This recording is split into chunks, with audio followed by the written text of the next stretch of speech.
Next vegetable chowmein বানাবো। এখানে আমি 1 প্যাকেট চাউমিন নিয়েছি, কিছু সবজি কেটে নিয়েছি, বেশি সবজি নেইনি।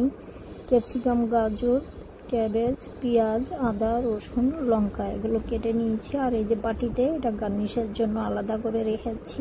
প্রথমেই আমি চাউমিনগুলো বয়েল করে নিব। বয়েল করার জন্য জল বসিয়ে দিয়েছি, জলটা মনে হয় ফুটে গেছে। এই তো গরম হয়ে গেছে, এখনই ফুটবে। তো আমি চাউমিনগুলো দিয়ে দিলাম।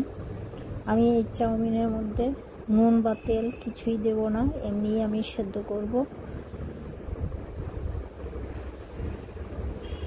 তো চাউমিন যখনই সেদ্ধ করবে জলটা প্রথমেই ফুটিয়ে নিতে হবে, তাহলে চাউমিনটা ভালো সেদ্ধ হবে আর তাড়াতাড়ি হয়ে যাবে, একটার সঙ্গে একটা সেটে যাবে না। ক মিনিট সেদ্ধ করতে হয় সেটাও নিজের আন্দাজ মতো করে নেবে।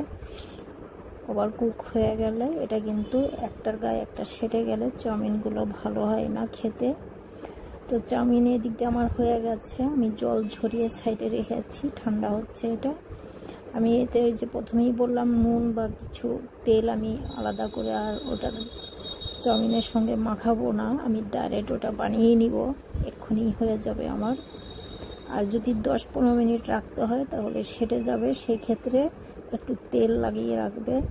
এখানে আমি একটা মিশ্রণ বানাচ্ছি। এখানে 2 চামচ ভিনিগার দিয়েছি, 1.5 চামচ ডার্ক সয়া সস, 1 চামচ টমেটো কেচাপ, এটা হোমমেড টমেটো কেচাপ, আর 1 চামচ চিলি সস, এটাও হোমমেড চিলি সস। যারা দেখোনি আমার চ্যানেলে গিয়ে দেখে নিতে পারো। আর এখানে 2 চামচ জল, এটা দিয়ে আমি একটা সস বানিয়ে নিলাম। এই সসটা আমি সাইডে রাখছি, পরে ইউজ করব। এখানে প্যান বসিয়ে দিয়েছি, প্যানে আমি রিফাইন্ড অয়েল দিয়ে দিলাম 2 চামচের মতো। প্রথমেই আমি রসুন কুচি অ্যাড করলাম, তারপর আদা কুচি দিলাম, একটু নেড়ে চেড়ে আমি কাঁচা লঙ্কা কুচি এর মধ্যে অ্যাড করে দিব।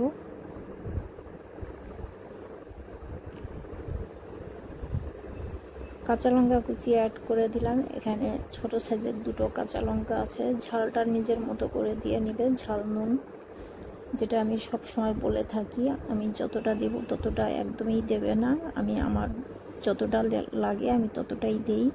আর এখানে রাফলি চপ করে রেখেছি পেঁয়াজ, এটা আমি হাতে ক্রাশ করে দিয়ে দিলাম। হাতে একটু ভেঙে দিতে হবে, নাহলে এই পেঁয়াজগুলো একটার সঙ্গে একটা সেটে থাকে, ভাজাটা ভালো হয় না। আমি খুব বেশি ভাজবো না এটা, তার আগেই পরপর ভেজিটেবলগুলো দিতে শুরু করে দিব। স্বাদ মতো নুন অ্যাড করে দিয়েছি। প্রথমেই আমি গাজরগুলো দিয়ে দিলাম, যেটা সেদ্ধ হতে বেশি টাইম লাগে সেটা আগে দিতে হয়। যেমন গাজরটা একটু টাইম লেগে যায়, গাজরটাই আমি আগে দিয়ে ভালো মতো করে নেড়ে চেড়ে বাকি সবজিগুলো দিয়ে দিব। সবজি নিজের পছন্দ মতো দেওয়া যেতে পারে, বিনস, ক্যাপসিকাম, আরও যেটা ইচ্ছা হয়। বাচ্চারা যদি খায় বাচ্চাদের জন্য 1-2টো আলু অ্যাড করা যায়, কিন্তু আমি আলু অ্যাড করি না কখনো। এখানে আমি ক্যাবেজ দিয়ে দিয়েছি, ক্যাবেজ দেওয়ার পরে নেড়ে চেড়ে, ক্যাপসিকাম হতে টাইম লাগে না, এই জন্য ক্যাপসিকামটা শেষের দিকে দিব। এখন আমি দিয়ে দিলাম ক্যাপসিকাম।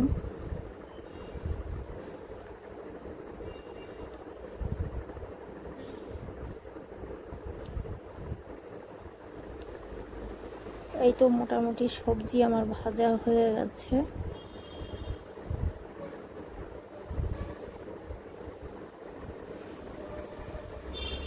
এটা গোলমরিচের পাউডার একটুখানি দিয়ে দিলাম, এটার একটা ফ্লেভারের জন্য।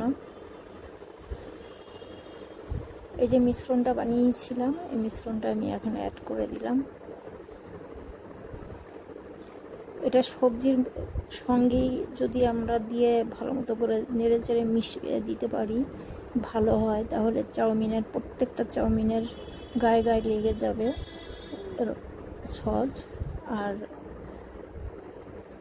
আগে যদি চাউমিনটা দেওয়া হয় তো অনেক সময় কি হয়, কিছুটা লেগে থাকে আবার কিছুটা সঙ্গে লাগে না, ওই জন্য আগে সসটা দিয়ে নেড়ে চেড়ে মিক্সড করে নিলে ভালো হয়। এখন আমি চাউমিনগুলো অ্যাড করে দিলাম।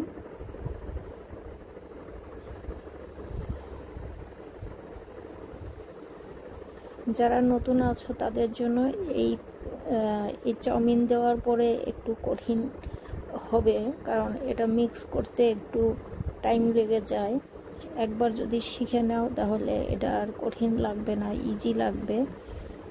তো আমি কাঁটা চামচ ইউজ করিনি, কারণ আমার প্যানটা ছড়ানো আছে আর একটু বড় সাইজ আছে, ওই জন্য আমি কাঠের চামচ দিয়েই আমি এটা মিক্সড করতে পারছি খুব সহজে।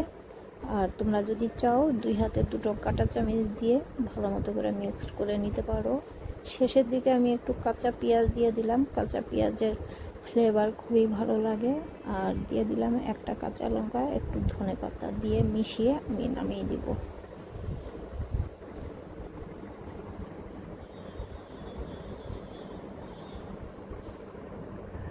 তো দেখতেই পেলে চাউমিন বানানো কত ইজি। এই চাউমিনটা বাইরে গিয়ে খেতে গেলে অনেক দাম তো হবেই, সময়ও নষ্ট হবে।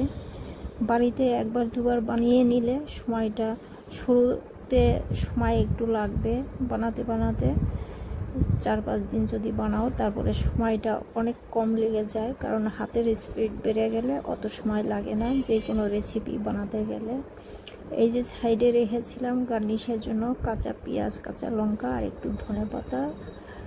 আর এখানে আমি আদা কুচিয়ে রেখেছি লম্বা করে, আদাটাও আমি দেব এখানে। যারা চাউমিনের সঙ্গে কুচনো আদা অ্যাড করনি, করে দেখো, অনেক ভালো লাগে। এই যে আমি লম্বা করে স্লাইস করে রেখেছিলাম, এটা আমি দিয়ে দিলাম। তো এই চাউমিনটার সঙ্গে আমার মনে হয় না আলাদা করে আর সস লাগবে, কারণ সসের পরিমাণটা একটু বেশি রেখেছিলাম, আমি দেখিয়েছি সেটা। যদি লাগে তাহলে নিয়ে নিতে পারো।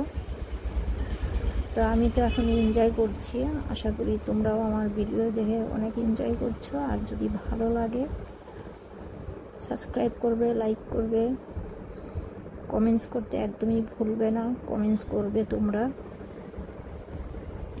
তো আজকের মতো এখানেই, আবার দেখা হবে নতুন ভিডিও নিয়ে। ভালো থেকো, সুস্থ থেকো।